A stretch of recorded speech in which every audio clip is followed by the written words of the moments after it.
রাতের জঙ্গল, চারপাশে শুধুই অন্ধকার, আর সেই অন্ধকারের মধ্যে মাথা তুলে দাঁড়িয়ে থাকা একের পর এক বিশাল গাছ।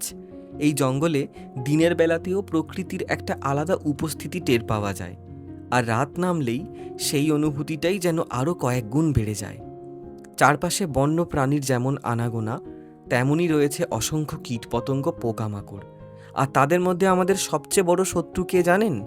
মশা। তাই জঙ্গলের এই ছোট্ট আলোয় ঘেরা জায়গাটুকুকে একটু নিরাপদ করে তুলতেই চারপাশে ছড়িয়ে দেওয়া হচ্ছে রেপিলিয়েন্ট ধোঁয়া। যতটুকু জায়গায় আমাদের শুটিংয়ের আলো পৌঁছিয়েছে, ঠিক ততটুকুই যেন আমাদের সাময়িক আশ্রয়। কারণ আজকের রাতটা আর 5টা রাতের মতন নয়। আজ এই জঙ্গলে আমাদের শেষ দিনের শুটিং, শেষ রাতেরও শুটিং, শেষ দৃশ্যেরও শুটিং। আর অদ্ভুতভাবে এই শেষ রাতেই যেন এই জঙ্গলটাকে সবচেয়ে বেশি কাছ থেকে অনুভব করছি। এই প্রথম রাতের অন্ধকারে জঙ্গলের বুকের মধ্যে দাঁড়িয়ে শুটিং করার অভিজ্ঞতা হচ্ছে। চারপাশে যতই অচেনা, যতই ভয় থাকুক, পেটের দায়ে স্বপ্নের টানে এই জঙ্গলের রাতও আমাদের কাজেরই একটা অংশ। রাত এখন 11:15। আমাদের আজকে আউটডোরের কাজ শেষ হলো। এই জলের যে গাড়িগুলো, এগুলো তেলের গাড়ি দেখছেন আপনারা ঠিকই, কিন্তু আসলে এগুলোতে জল আছে। তো শুটিং মানেই তো চিটিং, তো এখানেও এই চিটিংটা হয়ে গেছে জানেন। এই জাস্ট শেষ হলো। এখন আমরা যাব এখান থেকে হোটেল গিয়ে সবাই একটু ফ্রেশ হব, একটু খাওয়া দাওয়া করব। তারপরে আমরা সবাই রাত্রি 2টোর থেকে বেরিয়ে পড়ব এনজেপি স্টেশনের উদ্দেশ্যে। এখন শুটিং শেষে গুছানোর সমস্ত পালা। এবং যার যার জিনিসপত্র আছে সবাই জিনিসপত্রগুলো গুছিয়ে নেবে। গুছিয়ে নেওয়া হয়ে গেলে তারপরে আমরা যাব এখান থেকে কলকাতা।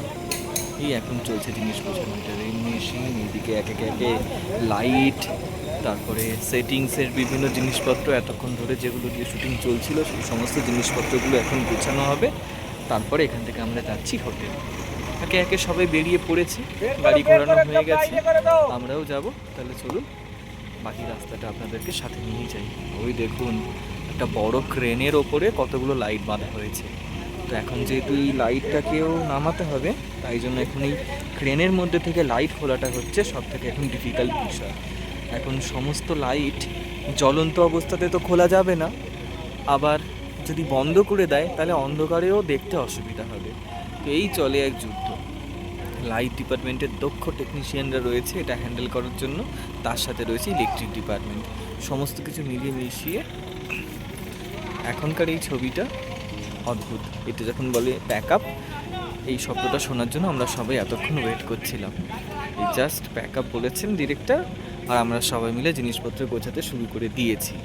ওই দিকটাতে চলছে এই টেন্টে আমাদের কস্টিউম গোছানোর সমস্ত কাজ।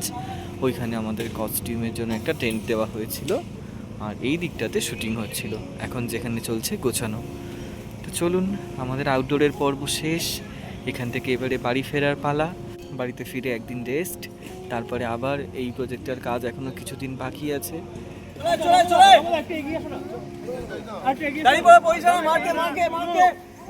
শুটিং শেষে পুরো ইউনিট একসাথে ছবি তোলা। শুটিং শেষ, এবারে র্যাপ আপ। আর শেষ দিনের র্যাপ আপে পুরো ইউনিট একসঙ্গে একটা ছবি, সারাদিনের কাজের শেষে এই মানুষগুলোর সঙ্গে একটা স্মৃতি ধরে রাখার জন্য। শুটিং শেষ হলো নর্থ বেঙ্গলে, এবারে সব গুছিয়ে কলকাতায় ফেরার পালা। লাগেজ উঠছে গাড়িতে, সবাই তৈরি। আর ধীরে ধীরে পিছনে পড়ে থাকছে এই জঙ্গল, এই কটা দিন, এই কটা স্মৃতি। ঘড়িতে তখন রাত 2টো। শুটিং শেষ করে হোটেল থেকে চেক আউট করছি আমরা। আমাদের লাগেজ গাড়িতে উঠে গেছে, আর এবারে রওনা দিচ্ছি নিউ জলপাইগুড়ি স্টেশনের দিকে। ভোর 5টায় ট্রেন ধরতে হবে। তো ভোর 4টে আমরা এসে পৌঁছেছি নিউ জলপাইগুড়ি স্টেশন।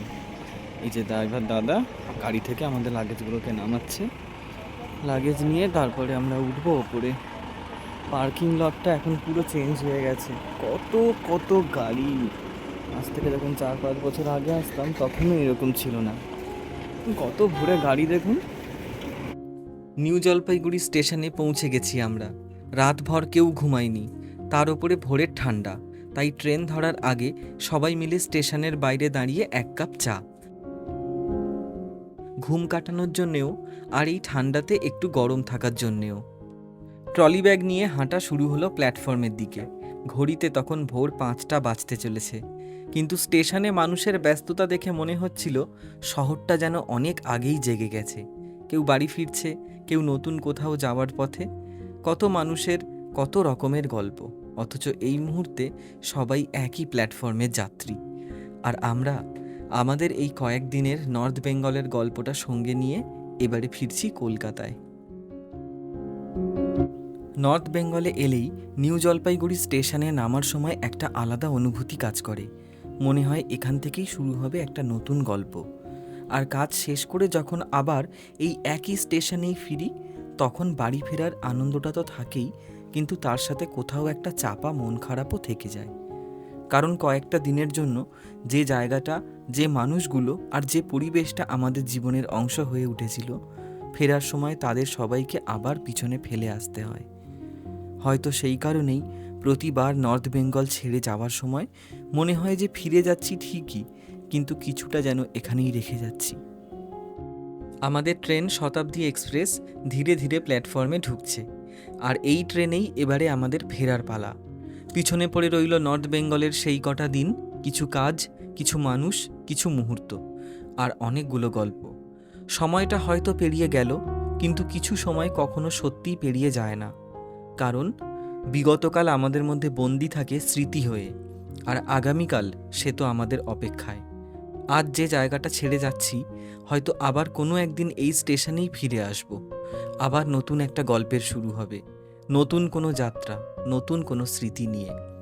কিন্তু এই মুহূর্তটা, এই ভোর, এই স্টেশন আর এই ফিরে যাওয়ার অনুভূতিটা থেকে যাবে আমাদের মধ্যে আজীবন।